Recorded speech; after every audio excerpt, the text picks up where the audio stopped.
Imagine waking up tomorrow morning, and instead of hitting snooze, dragging yourself out of bed, and forcing yourself through the day, your brain instantly sparks with a wave of energy and calm excitement. You feel happy, not because of luck, not because of external circumstances, but because your brain is wired to release the chemicals that create joy and satisfaction. Now, what if I told you that happiness is not some mysterious gift reserved for a lucky few, but rather the result of simple habits that train your brain's natural chemistry to work in your favor? That's exactly what Habits of a Happy Brain by Loretta Graziano Breuning reveals. And in the next hour, you're going to see how the biology of your brain can be reprogrammed to make happiness your everyday companion. Stay with me, because the way your brain works is not what you think, and once you understand it, you'll never see your moods the same way again. Let's start with something most people never realize. Your brain is not designed to make you happy. It's designed to keep you alive. That's why it often seems like your emotions sabotage you, making you stressed when you should be calm, or restless when you should be satisfied. But underneath it all, 4 powerful brain chemicals are running the show: dopamine, serotonin, oxytocin, and endorphins. They are the so-called happy chemicals, and your brain rewards you with them when you do something it perceives as good for your survival. This is how evolution wired us. But here's the catch: these chemicals were designed for a world very different from the one we live in today. Imagine being an early human on the savannah. If you spotted ripe fruit in the distance, your brain would release dopamine, motivating you to chase after it. If you found your tribe members waiting for you and they welcomed you warmly, oxytocin would flow, creating a sense of trust and belonging. If you achieved a higher status within your tribe, serotonin would reward you with pride and confidence. And when you were injured, endorphins would mask the pain, letting you push forward to survive. That's the system we still carry today, but modern life doesn't always give us the same natural triggers. Instead, we chase likes on social media, promotions at work, or fleeting pleasures, and we wonder why the happiness doesn't last. The truth is, it's not supposed to last. Your brain only releases these chemicals in short bursts, then quickly returns to baseline. That's why you feel a rush when you achieve something, but it fades soon after. And that's why building habits, consistent, intentional behaviors that train your brain to release these chemicals in healthy ways, is the key to long-term happiness. Now let's dig into dopamine, the chemical of motivation and reward. Picture this: you're scrolling on your phone and suddenly a notification pops up. Your heart skips, you feel a spark of excitement. That's dopamine in action. But dopamine doesn't come from just having something. It comes from anticipating something. When your ancestors saw a tree full of fruit, dopamine pushed them to climb it, not to sit and admire it. In today's world, you can hijack that same chemical by setting small, achievable goals. Every time you check off a task, even something as simple as making your bed, your brain gets a dose of dopamine.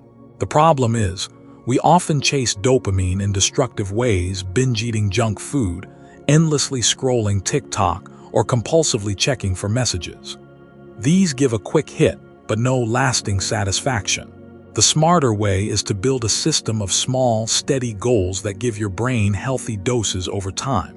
Think of dopamine as your brain's way of saying, "Keep going, you're on the right track." Serotonin is different. This is the chemical of pride, confidence, and recognition.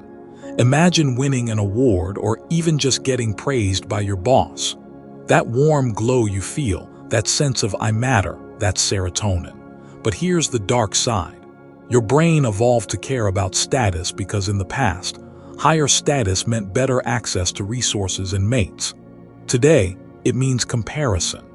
You look at Instagram, you see someone on vacation in Bali, and suddenly your serotonin dips because your brain interprets it as them being higher in the hierarchy. That's why we get stuck in endless comparison loops that steal our joy.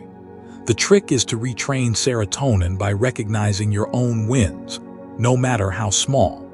Gratitude practices, journaling achievements, or simply pausing to celebrate progress are ways to naturally release serotonin without falling into the trap of endless competition. Then comes oxytocin, the chemical of trust and connection. Think about the last time you hugged someone you love, or even when a friend remembered your birthday. That warm, fuzzy feeling of closeness, that's oxytocin. Unlike dopamine or serotonin, oxytocin is less about me and more about we. Your brain rewards you for forming social bonds because, in prehistoric times, being part of a tribe meant survival. Loneliness was dangerous, so your brain evolved to make connection feel good. The modern challenge is that we often substitute shallow online interactions for real ones, leaving our oxytocin levels low. A habit as simple as making eye contact, giving a compliment, or spending quality time with someone you trust can trigger oxytocin and restore that sense of safety and belonging.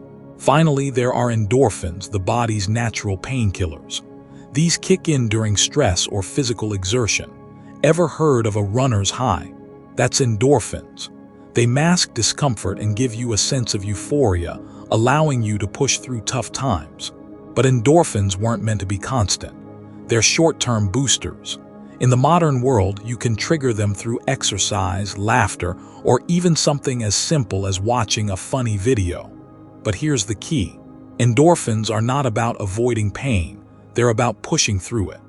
That's why small doses of discomfort, like working out or stretching yourself in new challenges, can build resilience and keep your endorphins balanced. Now that you understand the four chemicals, here's the big secret the book reveals. Happiness doesn't come from one giant breakthrough or life-changing event. It comes from building tiny habits that train your brain to release these chemicals consistently, in healthy, sustainable ways. Each habit is like laying down a new track in your brain's wiring. The more you repeat it, the stronger it gets. Just like a trail in the forest gets clearer the more it's walked, your brain's neurons build stronger connections the more you use them. That's neuroplasticity, the brain's ability to reshape itself. And it means you're never stuck. No matter your past patterns, you can build new ones. But it's not easy. Your old neural pathways are like superhighways, fast, familiar, and automatic. That's why you fall back into the same habits of stress, procrastination, or negative thinking. To build new ones, you need repetition, patience, and consistency. The book emphasizes 45 days, about a month and a half of repeating a behavior, to start building a new pathway strong enough to compete with the old. Think about it. If you practice gratitude daily for 45 days, your brain literally wires itself to spot the good more easily. If you practice celebrating small wins for 45 days, your brain rewires to feel more reward in progress than in procrastination. The process is simple, but it requires commitment. Let's put this into a story. Imagine Sarah, a young professional constantly stressed at work. Every time she finishes a project, instead of celebrating, she instantly worries about the next one. Her dopamine doesn't get a chance to reward her. Her serotonin dips from constant comparison with her coworkers, and her oxytocin suffers because she isolates when stressed. She feels stuck. But then she learns about the happy brain chemicals and starts small. She sets a goal each morning, write 3 priorities for the day. Each time she checks one off, she pauses and acknowledges it. That's dopamine. She starts a gratitude journal, writing down one thing she's proud of daily.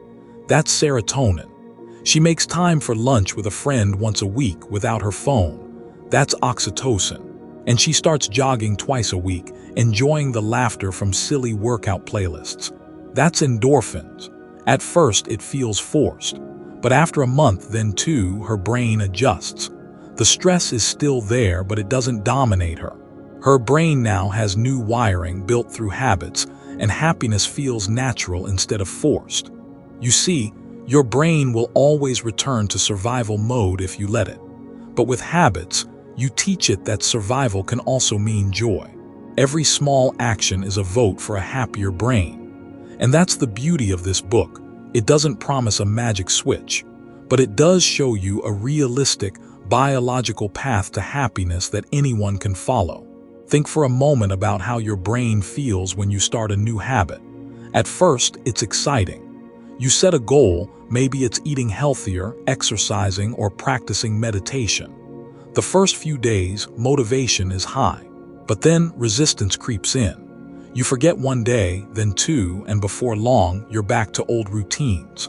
Why does this happen? It's not because you're weak or lazy. It's because your brain has superhighways of old habits that it would rather follow. New habits are like tiny dirt paths, rough and unpaved. Your brain doesn't want to use them until they're familiar. That's why building a happy brain takes patience, persistence, and repetition. Loretta Graziano Breuning explains that your brain's happy chemicals are designed to work in short bursts. You don't get to stay high on dopamine forever. You don't get permanent confidence from serotonin. Oxytocin doesn't lock you in a permanent hug, and endorphins don't keep you in a runner's high all day. They rise, they fade, and they reset. That's how evolution designed them. If they lasted forever, you'd lose your motivation to seek food, friends, or safety. So the trick is not to chase constant highs, but to build rhythms, daily actions that create reliable bursts of these chemicals, day after day, until they form the foundation of your emotional life. Let's start with dopamine, because this is the one most people misunderstand. We think dopamine is about rewards, but it's really about anticipation. When you're looking forward to something, your brain fuels you with dopamine to keep you going. Think of a child counting down the days to their birthday. The excitement builds more from the waiting than from the actual party. The problem in modern life is that we train our brains to expect quick dopamine hits, scrolling endlessly, fast food, or impulse shopping. These spike dopamine for a moment, but then it crashes, leaving you empty. A better way is to build what the author calls dopamine steps. Break big goals into tiny milestones, so your brain gets that rewarding spark of progress more often. Imagine you want to write a book. If you only celebrate once the book is finished, your brain won't sustain you. But if you celebrate every chapter, every page, every writing session completed, you teach your brain that progress is rewarding. That way, dopamine keeps fueling you forward. It's like training a puppy with small treats, instead of waiting to throw a feast at the end. The puppy won't wait that long, and neither will your brain. Now think about serotonin. This chemical comes from a sense of importance, pride, and recognition. But here's the problem. Your brain is wired to compare. In prehistoric times, this was useful. If you had higher status in your tribe, you had better access to food and mates. So your brain evolved to reward you when you felt important. But in today's world, constant comparison can make serotonin a double-edged sword. Social media is a serotonin trap. Every scroll shows someone who appears to have more, do more, or be more. Your brain interprets this as you being lower in the hierarchy, and your serotonin dips. That's why you can feel worse after looking at your feed, even if nothing in your own life has changed. So how do you train serotonin in a healthy way? By practicing self-recognition. The author suggests celebrating your own achievements, no matter how small. When you acknowledge progress, your brain rewards you. Gratitude journaling helps too, because it shifts your focus to what you have, not what others appear to have. And here's something powerful. Your brain doesn't know the difference between external recognition and internal recognition. If you take a moment to pause and say, "I did something worthwhile today," your brain releases serotonin just as if a crowd had cheered for you. That's the secret, to give yourself the recognition you crave instead of waiting endlessly for the world to hand it to you. Let's move to oxytocin, the bonding chemical. Think of the last time someone you trusted showed up for you when you needed them. That feeling of warmth, relief, and closeness is oxytocin at work. It evolved to help us bond with others because humans survived in groups, not alone. But today, we often replace genuine connection with shallow digital substitutes. 100 likes on a post doesn't give your brain the same oxytocin as a 5-minute heart-to-heart with a friend. Oxytocin grows from trust, and trust grows from vulnerability and consistency. That's why habits like sharing meals, having regular check-ins with loved ones, or practicing acts of kindness are so powerful. They build bonds that trigger oxytocin and remind your brain that you are safe within a tribe. Here's an example. Imagine Daniel, who spends most of his time working remotely. He feels disconnected, scrolling through endless feeds, but nothing satisfies his craving for connection. He decides to build a new habit.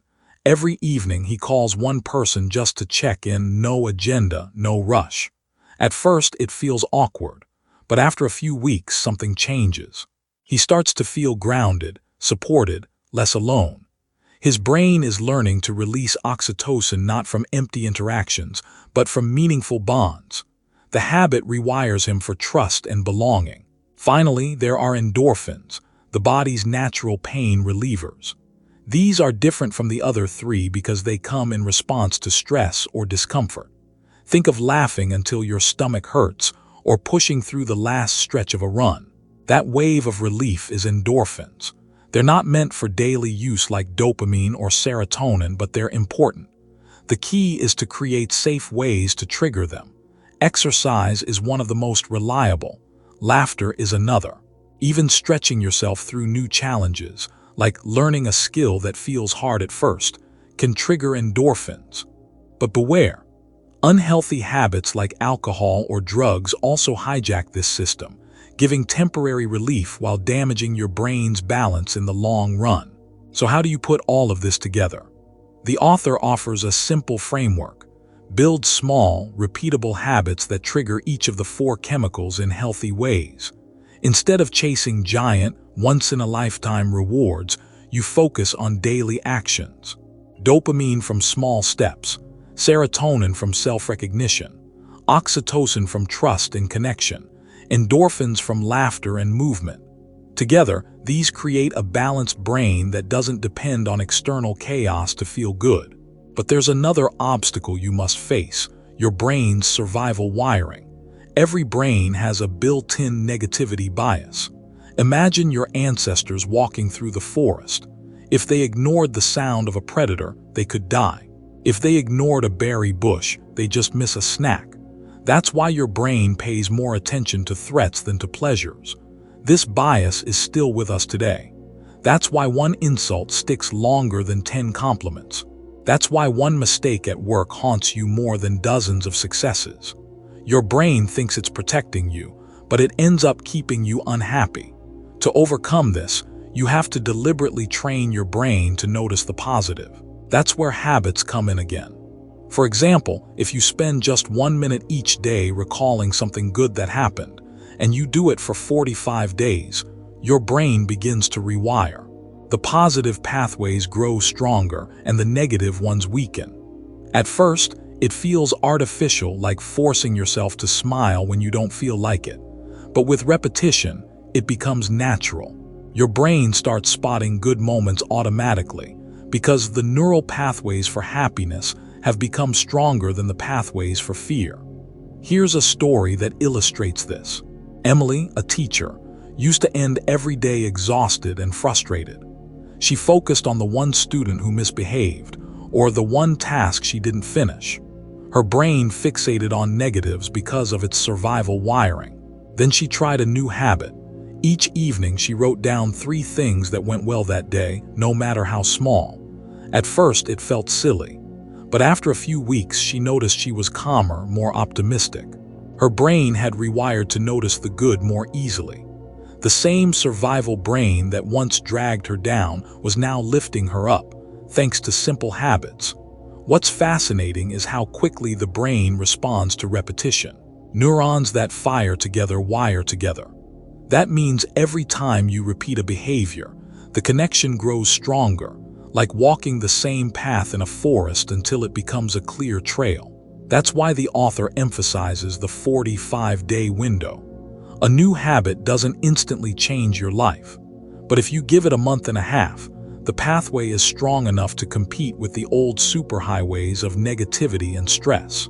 From there, every repetition strengthens it even more until it becomes your default.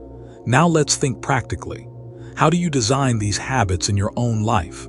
Start small. If you try to change everything at once, your brain rebels.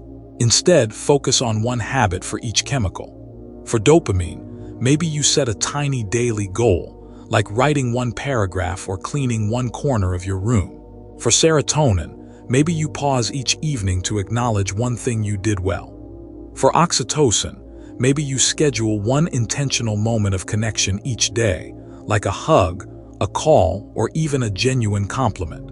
For endorphins, maybe you commit to laughing once a day, whether through a funny video or sharing a joke. Each habit is tiny, but together, they rewire your brain chemistry. Think of it like gardening. If you want a flourishing garden, you don't dump water once and walk away. You water a little each day, and over time, growth appears. The same is true for your brain. Happiness grows not from a single moment of joy, but from consistent habits that feed your happy chemicals in balance. And balance is crucial. If you chase only dopamine, you become restless and addicted to quick highs. If you focus only on serotonin, you may become obsessed with status. Too much oxytocin without boundaries can lead to blind trust or dependency. Too much endorphin chasing can push you into unhealthy extremes. But together, in moderation, they form the chemistry of a happy brain. So the question becomes, what kind of daily habits can you build that fit your life? The book suggests experimenting. Try one habit at a time. Notice how it feels. Stick with it for 45 days. If it doesn't fit, try another. Your brain is unique and your happiness habits will be too. But the principles remain the same.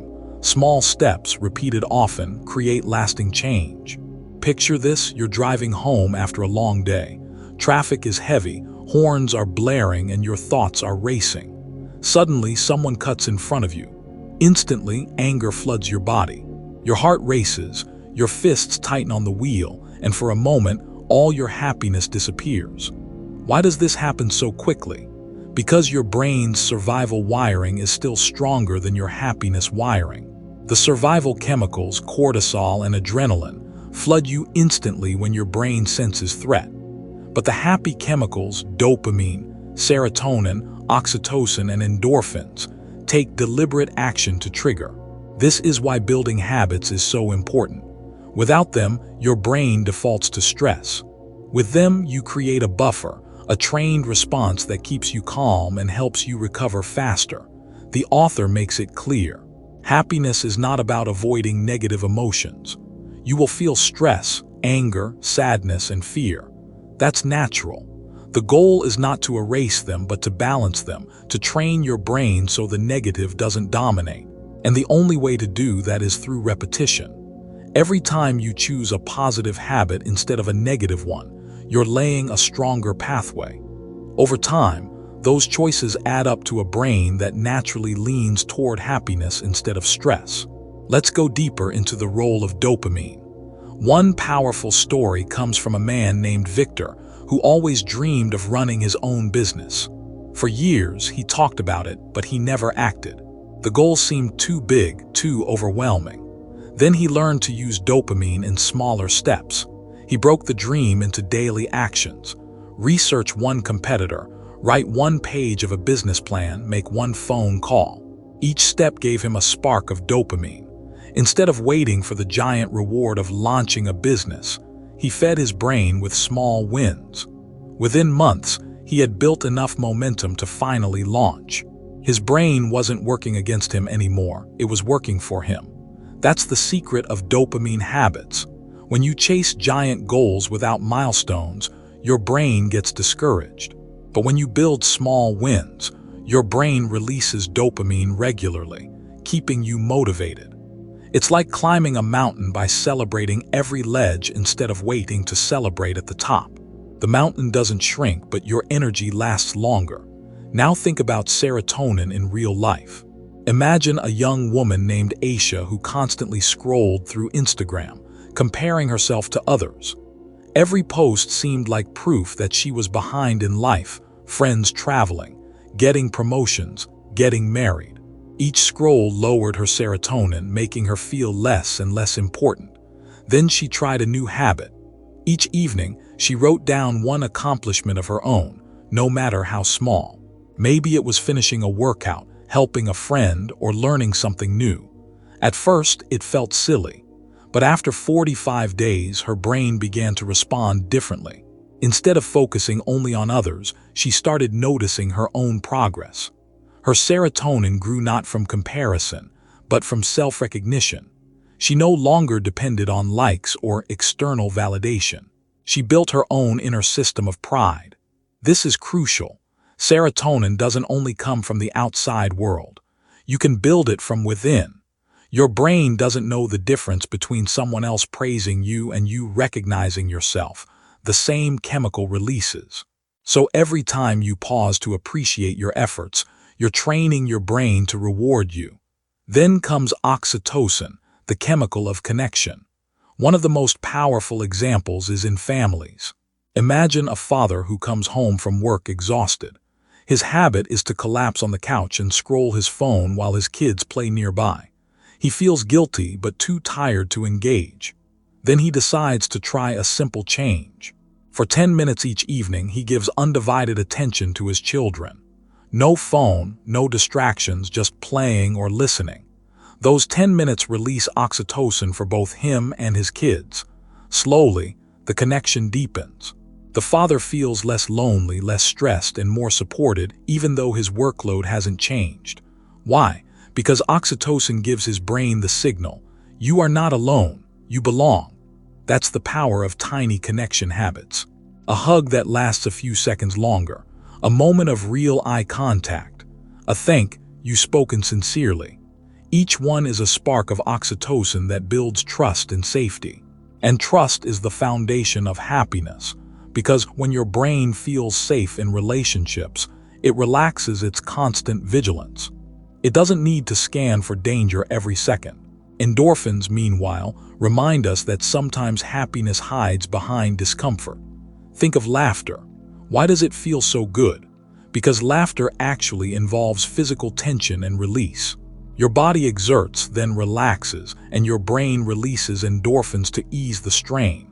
That's why a deep laugh feels like medicine. Exercise works the same way. When your body pushes past its comfort zone, endorphins flood in to reduce the pain. The lesson: don't run from discomfort. Use it wisely. A little strain in workouts, in learning, in challenges gives your brain a chance to reward you with relief and euphoria. Without discomfort, there are no endorphins. But here's the trap many people fall into. They expect happiness habits to feel amazing right away. The first day of exercise hurts. The first attempt at journaling feels forced. The first efforts at connection can be awkward. And so people quit, believing the habit isn't working. But the truth is, the first stage always feels strange. Your brain prefers old pathways, even if they're negative. New ones feel uncomfortable because they're unfamiliar. This is where persistence matters most. If you push through the awkward start and repeat the habit for weeks, the discomfort fades and the reward grows. That's how rewiring works. Take the story of Marcus, who tried meditation. The first week, he hated it. His mind wandered, he felt restless, and he doubted it was worth it. But he made a commitment to 45 days. By the third week, something shifted. He started noticing small moments of calm. By day 45, his brain actually looked forward to the sessions. Meditation had become a habit, and his brain released dopamine and serotonin during the practice. What once felt awkward now felt rewarding. His persistence built a new pathway strong enough to compete with stress. This shows why the book insists on the 45-day window. You can't expect instant transformation. You're literally rewiring your brain. That takes time. But if you commit for just a month and a half, you'll see the shift. After that, the habit begins to sustain itself because the brain now rewards you for it. Another challenge people face is relapse. You build a habit, you stick with it, you feel good. Then one day you slip. You skip the workout, forget the gratitude, lose your temper instead of pausing. Instantly, you feel guilty, like you've erased all your progress. But the author reassures us, relapse is normal. Your old pathways are still there. They don't vanish overnight. Slipping back into them doesn't erase the new ones you've built.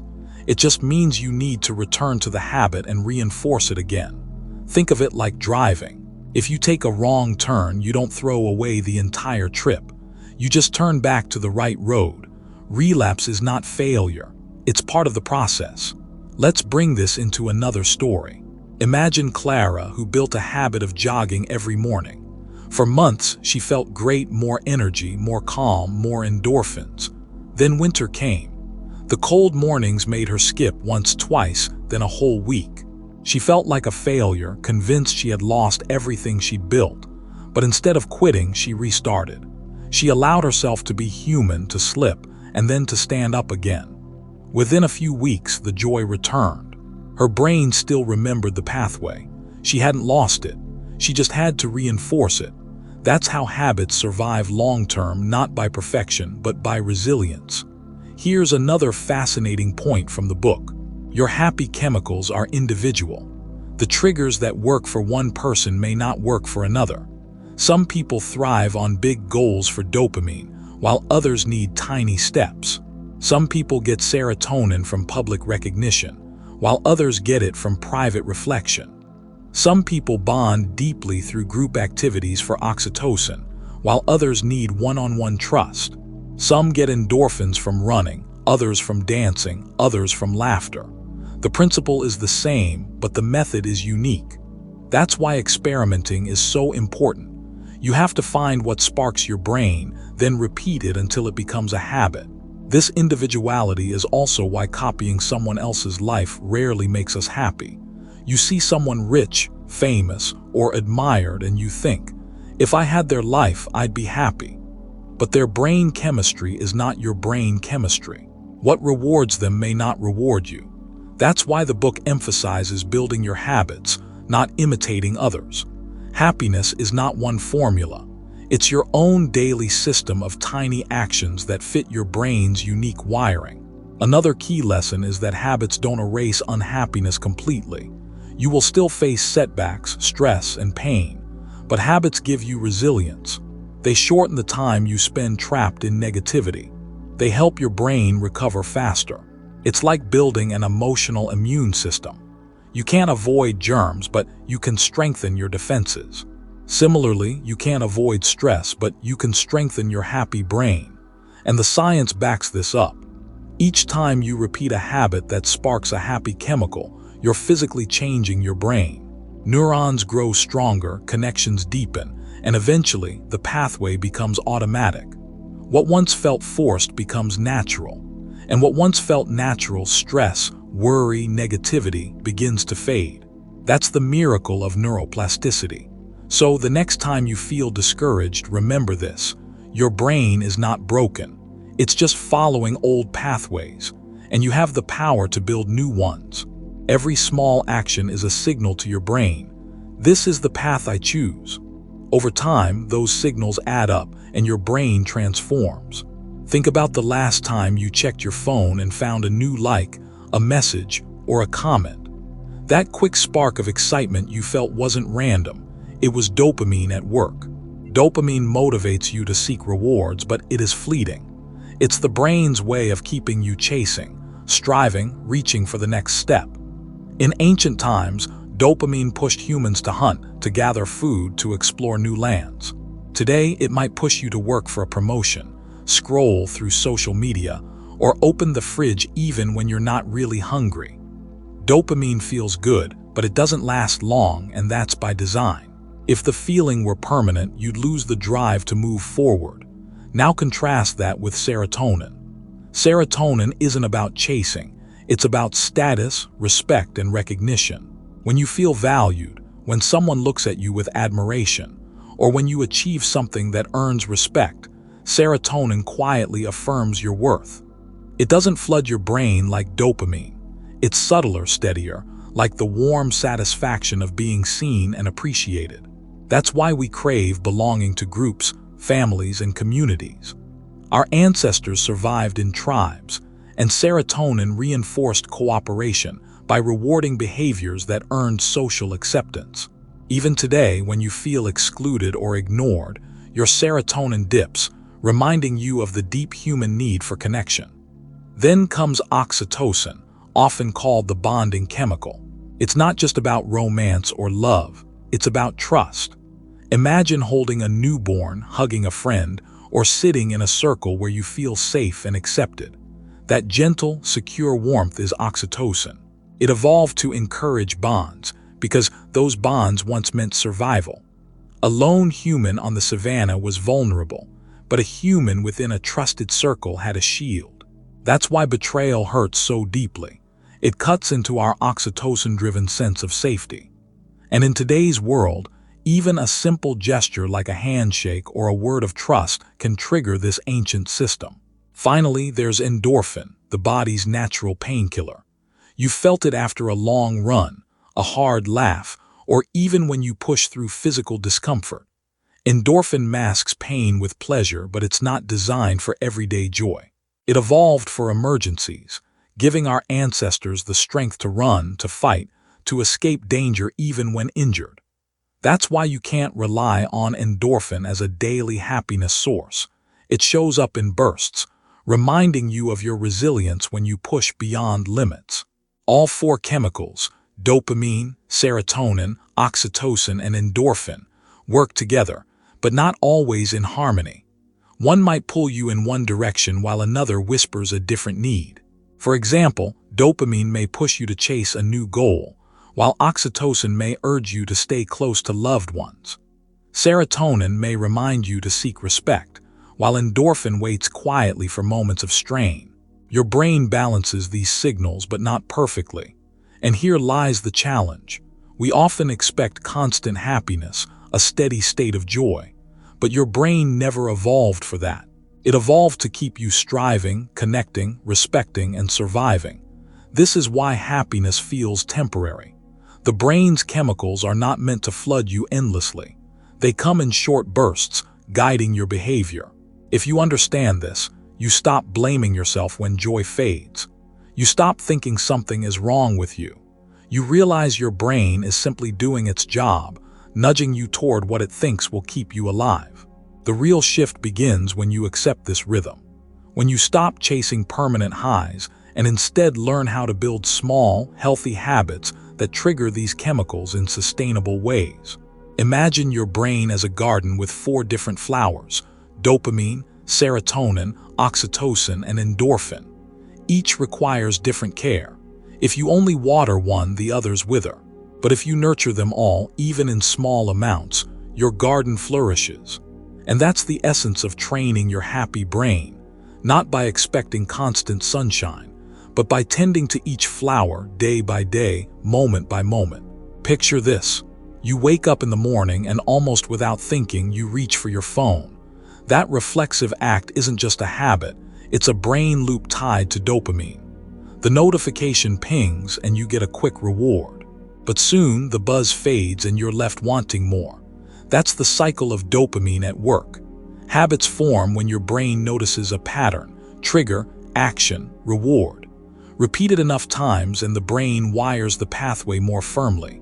The challenge is that your brain doesn't judge whether the habit is good or bad. It only cares about efficiency. If a certain behavior reliably produces a chemical surge, your brain files it as a shortcut. That's why you can fall into habits that undermine your long-term happiness: endless scrolling, unhealthy snacking, or chasing validation. The brain is simply following the map it drew, not considering whether it's leading you into a dead end. But here's the hopeful part. Just as the brain can wire unhelpful habits, it can also rewire new ones. The catch is that it takes effort, especially in the beginning. Scientists say it takes roughly 45 days to establish a new neural pathway strongly enough that it feels natural. Why? Because your brain has spent years reinforcing the old route, and the new one feels strange, uncomfortable, even wrong at first. It's like trying to blaze a trail through a dense forest when there's already a clear path just a few steps away. The secret is repetition. Every time you practice the new behavior, you strengthen the new circuit. At first, it feels forced, but over time, your brain begins to prefer the new path.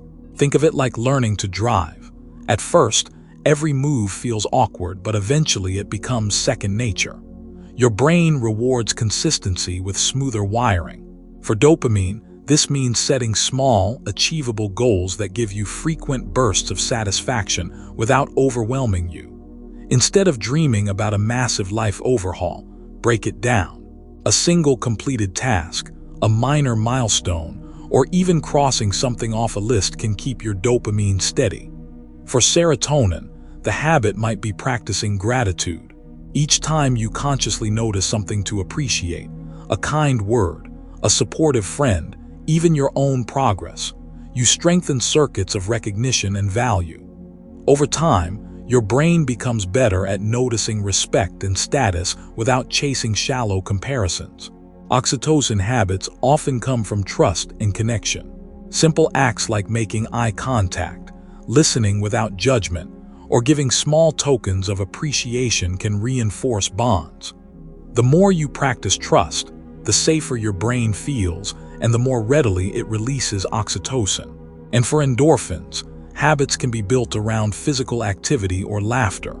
A daily walk, a short exercise routine, or even making time for comedy can build a steady supply. Your brain learns that healthy discomfort, like pushing yourself a little during exercise, leads to relief and joy. The trick is to combine these habits into your daily rhythm. But here's where many people stumble. They expect instant results. They want a sudden flood of happiness, a magic switch. But the brain doesn't work like that. It resists change because the old patterns feel safe and easy. When you push for something new, it raises alarms, whispering, "Why bother? This is too much effort." That's the moment where most people quit. But if you know the brain's language, you realize this resistance is just a sign that you're on the edge of building something new. Each time you choose the new path, even when it feels clumsy, you're laying another stone in the foundation of a better habit. And after 45 days, the brain begins to quiet its protests. The new circuit feels more familiar, less awkward, and eventually it starts to carry its own momentum. This is how you build habits of a happy brain, not by chasing a single massive change, but by repeating small, intentional actions until the brain accepts them as normal. Step by step, repetition by repetition, your habits transform your happiness. Imagine someone constantly chasing the next thrill, always hungry for more, never satisfied. That's the shadow side of dopamine. It promises happiness with every new achievement, every shiny object, every notification, but the joy fades quickly. The brain is wired to keep you chasing, not resting. Left unchecked, dopamine can trap you in endless pursuit, buying things you don't need, working until exhaustion, or scrolling through feeds for hours. The problem isn't dopamine itself. It's letting it run the show without balance. Now look at serotonin. At its best, it gives you pride and self-worth. But when distorted, it can turn into arrogance or obsession with status. You might start comparing yourself to others constantly, measuring your worth only by external validation. The craving for recognition can drive envy, competition, or even hostility. What was once a source of quiet strength becomes a restless chase for approval. Oxytocin, too, has a darker side. It creates trust and bonding, but it doesn't discriminate. You might bond with the wrong group, trust someone who exploits you, or stay loyal to relationships that harm you. Oxytocin whispers, stay close, belong, remain safe, but it doesn't guarantee that the bond is healthy. That's why blind loyalty or fear of leaving a toxic circle can feel so powerful. It's the chemistry of oxytocin tying you down. Endorphins, though rare in everyday life, can also lead to imbalance. The natural high after pushing through pain feels rewarding, but chasing it can make you ignore your body's limits. Some people get hooked on extreme exercise, dangerous activities, or self-destructive coping mechanisms just for the endorphin rush. Endorphin was meant for survival emergencies, not daily life, and when overused, it can blur the line between healthy resilience and self-harm. The truth is, each chemical is a tool, not a master. Happiness comes not from flooding one system but from balancing all four. Think of it as conducting an orchestra. If dopamine plays too loudly, the music is restless. If serotonin dominates, it can drown out humility. If oxytocin overwhelms, you may cling too tightly. If endorphin takes over, you may lose sight of your limits. But when each plays its part in harmony, the result is a symphony of balanced well-being. So how do you achieve this balance? You start by noticing which chemical drives you most often. Are you the achiever chasing dopamine hits, the status seeker drawn to serotonin, the loyal connector tied by oxytocin, or the thrill seeker hooked on endorphin? Everyone leans toward one, shaped by past experiences and reinforced by habits. Awareness is the first step. When you catch yourself reaching for your phone compulsively, ask, am I chasing dopamine?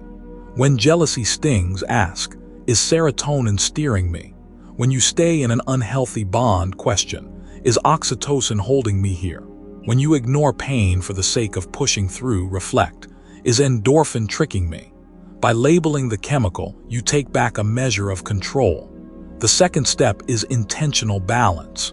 Build habits that touch each system without overloading one. Pursue goals for dopamine, but break them into small, realistic steps. Cultivate gratitude and respect for serotonin without falling into endless comparison. Strengthen bonds with trust and kindness for oxytocin while keeping boundaries. Allow yourself healthy doses of endorphin through laughter and exercise, but don't glorify pain. The third step is acceptance. You cannot force constant happiness. Your brain was built for cycles, for bursts of reward followed by dips that motivate new action. When you accept that happiness is a wave, not a permanent state, you stop fearing the lows. Instead, you see them as natural pauses before the next rise. Balance isn't about eliminating discomfort. It's about learning to ride the rhythm of your brain's chemistry. And once you understand that, happiness stops being a mystery. It becomes something you can nurture, shape, and grow. Not perfectly, not permanently, but reliably enough to create a life of meaning and satisfaction. Think back to your earliest memories, the moments when you felt safe or the times you felt rejected, the games that made you laugh or the scoldings that stung. Without knowing it, your brain was busy recording each of those experiences, wiring pathways that would guide how you respond to life today. Childhood is where many of your happiness habits were born. When you were small, your brain was like soft clay, easily molded by rewards and pains. If you were praised for sharing, your brain linked serotonin to cooperation. If you were comforted when you cried, oxytocin tied safety to connection. If you got a treat for good grades, dopamine wired achievement with sweets, praise, or recognition.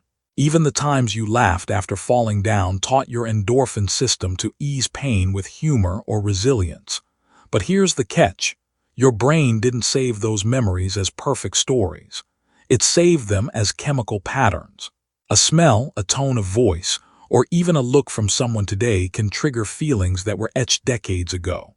That's why you might suddenly feel anxious, proud, or insecure without knowing why. Your brain is replaying an old circuit, convinced it's protecting you. This explains why change is hard. You're not just fighting present habits, you're up against neural highways built in your earliest years. If, as a child, love was unpredictable, oxytocin might now feel fragile. If you were constantly compared to others, serotonin circuits may overreact to status today. If rewards came inconsistently, dopamine might crave them obsessively now. These are not flaws in your character. They're survival maps your brain drew long ago. The good news is that your brain is not frozen. Neuroplasticity, the ability of the brain to rewire itself, remains throughout life. But rewiring doesn't mean erasing the old circuits. It means building new ones that can become stronger with use.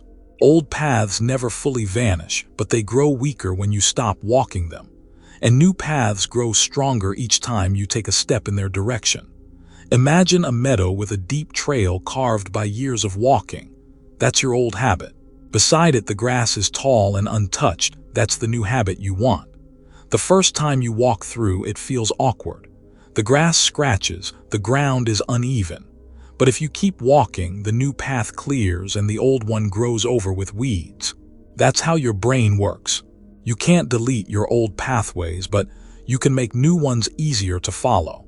This is why repetition is critical. If you want to train your brain toward healthier habits of happiness, you need to practice them daily.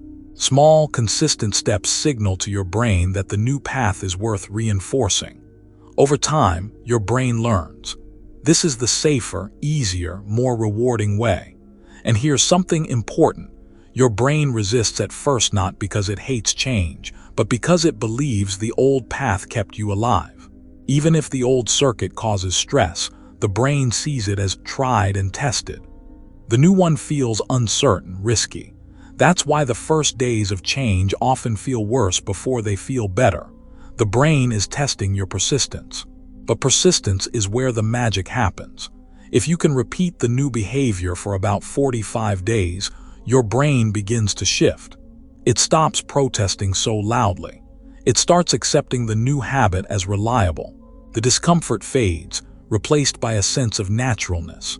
That's how old childhood patterns lose their grip, not by erasing them, but by overshadowing them with new, stronger ones. So when you notice yourself slipping into an old reaction, don't see it as failure. See it as proof that your brain is replaying a familiar circuit. Then, gently guide it back to the new one. Each redirection is a victory, a signal that the new path is being strengthened. Over time, the past loses its power and the future opens wider. Imagine waking up tomorrow with a plan, not a massive life overhaul, not a rigid schedule, but a handful of small rituals designed to feed each of your brain's happy chemicals. That's how lasting change begins. Not with grand declarations, but with consistent daily practices that gently train your brain. Let's start with dopamine. This is the chemical of progress, the spark that pushes you toward goals. To keep it flowing in a healthy way, you need achievable milestones. Instead of aiming to write a book in 1 month, start with a single page today. Instead of expecting to lose 10 pounds in a week, commit to a walk after lunch. Each small win gives your brain a dopamine hit. Over time, these little sparks add up to big fires. The trick is to keep your goals realistic, so your brain doesn't burn out from disappointment. Now think about serotonin. You can't force others to respect you, but you can train your brain to notice and value the recognition you already have. A simple gratitude ritual works wonders. Each night, write down 3 things you feel proud of, whether it's finishing a task, helping someone, or showing kindness. By doing this daily, you teach your brain to look for evidence of respect and accomplishment instead of dwelling on comparison. Slowly, your serotonin system grows stronger, rewarding you with a quiet, steady confidence. For oxytocin, the bonding chemical, design rituals that create trust and connection. Start with small gestures, a warm smile, a genuine compliment, or a few minutes of undistracted listening. If you live with family, make eye contact when you greet them. If you work in a team, express appreciation when someone helps you. These moments may seem tiny, but your brain registers them as signals of safety. Over weeks, your oxytocin circuits deepen, and you feel more supported and less alone. And don't forget endorphins. You don't need to run marathons to trigger them. Just a bit of movement will do. A 5-minute stretch, a dance to your favorite song, or a playful burst of laughter can release enough endorphins to lighten your day. Build a daily ritual of light exercise or humor, something you can rely on to refresh your brain's resilience. The beauty of these rituals is that they don't need to be grand. They only need to be repeated. Think of them as seeds. 1 day of practice won't change much, but if you water them daily, if you keep showing up, the roots grow deeper. In time, they reshape your brain's chemical landscape. Of course, life will try to pull you off track. Stress, fatigue, or unexpected setbacks will tempt you back to old habits. That's normal. What matters is not perfection but persistence. If you miss a day, start again the next. If you stumble, treat it as part of the process. Your brain isn't a machine. It's a living system that learns through repetition, trial, and gentle correction. And here's the secret most people overlook. You don't have to train all 4 chemicals every day with equal intensity. Some days, you'll need more dopamine to push through tasks. Other days, oxytocin may matter most for comfort. The goal isn't rigid balance but flexible awareness. By practicing rituals that touch each system, you give your brain the tools it needs to adapt.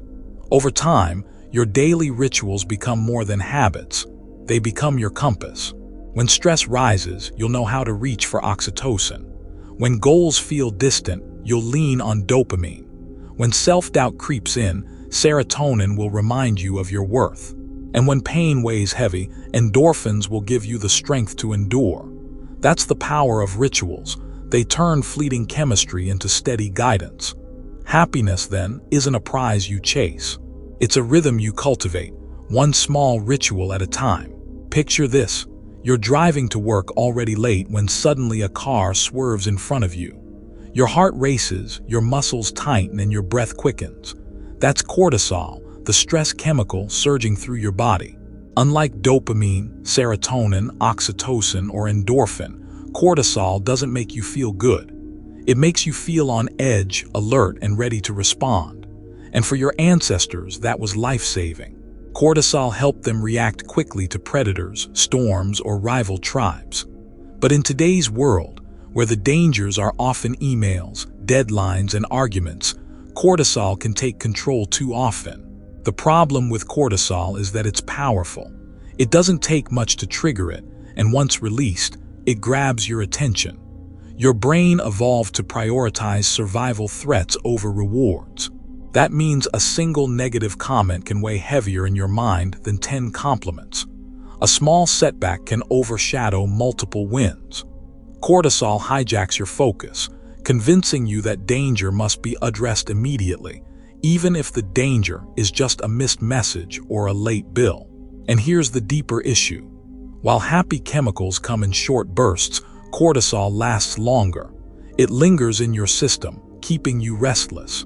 That's why you can lie awake at night replaying an awkward conversation, even though nothing bad actually happened. Your brain keeps the cortisol flowing as if the threat is still alive. This creates a tug-of-war inside you. On one side, dopamine urges you to chase rewards. On the other, cortisol warns you of risks. Serotonin reminds you of respect, while cortisol whispers that others might reject you. Oxytocin bonds you with trust, but cortisol makes you suspicious. Endorphin masks pain, yet cortisol reminds you of danger. It's a constant dance between joy and fear, and often fear wins. But here's the key insight. Your brain isn't broken. It's simply doing what it evolved to do, keeping you alive. Happiness was never meant to override survival. The trick is learning how to prevent cortisol from dominating your life when no true danger exists. One way is awareness. When stress spikes, pause and ask, is this a real threat or just my brain exaggerating? By naming cortisol, you weaken its grip. Another way is balance. You can counteract cortisol by activating happy chemicals through your rituals, achieving a small goal, practicing gratitude, connecting with someone you trust, or moving your body. Each of these signals to your brain, it's safe now. The threat has passed. It's also important to remember that you can't eliminate stress. Life will always bring challenges, but you can manage how long cortisol lingers. Instead of replaying the same worry endlessly, redirect your attention toward actions that generate positive chemistry. With practice, your brain learns that stress can be acknowledged and then released, rather than endlessly recycled. In this way, happiness isn't about avoiding cortisol but about keeping it in perspective. Stress will visit, but it doesn't have to move in. The more you strengthen your habits of a happy brain, the less power cortisol has to steal your joy. Imagine you're standing at the end of a long day, a day filled with dozens of little choices, decisions, and impulses. Maybe you reach for your phone first thing in the morning. Maybe you scrolled through social media. Maybe you had that extra cookie. Or maybe you forced yourself to complete a task you'd been putting off. All of those little moments were influenced by the way your brain has wired its habits. And by now, after walking through the science of dopamine, serotonin, oxytocin, and endorphins, you've seen how each of those chemicals has been steering your life in ways you never consciously chose. But here's the revelation. You are not doomed to repeat the same automatic patterns forever. You can train your brain, you can build new habits, and you can literally rewrite the wiring that defines your emotional experience of life. Think of your brain like a field. The habits you practice today carve a path through that field. Each time you repeat the habit, the path gets deeper, easier to walk, and harder to ignore. Eventually, you stop noticing that it's a path at all. You just walk it automatically. That's why old habits feel so sticky, so natural. But that same mechanism works in your favor when you build new, intentional habits. Every time you practice a new behavior that sparks a healthy burst of dopamine, serotonin, oxytocin, or endorphins, you carve a fresh path. At first, it feels awkward and forced, but with time, that new path becomes smoother, easier, and automatic. That's how you create the habits of a happy brain. But there's a crucial truth. You cannot eliminate all stress, disappointment, or frustration. Your survival brain will always be on the lookout for threats. It will always be ready to release cortisol, that stress chemical that keeps you alert. You can't silence that system completely, and you wouldn't want to. What you can do is balance it with deliberate practices that keep your brain bathed in the feel-good chemicals. Instead of letting your old survival circuits dominate your life, you can nurture new ones that make space for joy, gratitude, connection, and growth. Let's bring this down to real life. Imagine waking up tomorrow with a simple plan. Instead of scrolling through your phone, you take 2 minutes to write down one thing you're grateful for. That tiny act sparks serotonin. Later, you make progress on a project you've been postponing. That's dopamine. At lunch, you laugh with a friend. That's oxytocin. In the evening, you take a brisk walk or stretch your body. That's endorphins. None of those actions requires wealth, fame, or a perfect life. They only require small, deliberate choices. And with repetition, those choices wire your brain for happiness. The book reminds us that this is not about being happy all the time. That's not possible, and chasing constant bliss is just another trap. Instead, the goal is to build a steady foundation of healthy habits that keep your brain balanced. Stress will come, challenges will come, disappointments will come. But when your brain is wired with strong pathways to joy, you recover faster, you adapt better, and you live with more resilience. So here's the invitation. Don't wait for happiness to appear out of nowhere.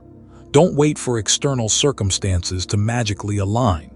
Instead, practice the habits that build happiness from the inside out. One small step at a time, one new habit at a time, one rewired pathway at a time. Over weeks and months, you'll look back and realize that your brain, the same brain that once dragged you through stress, worry, and frustration, has become your ally, your partner, and your source of strength. And maybe the most empowering truth of all is this: you don't have to be perfect. Even small, imperfect steps are enough to begin reshaping your brain. Even a little progress matters. Because every time you choose gratitude over bitterness, connection over isolation, action over avoidance, you're lighting up your brain's reward system in new ways. You're teaching it that happiness is not something to chase, but something you can create. And the more you practice, the more natural it becomes, until one day you realize that you've built the habits of a happy brain.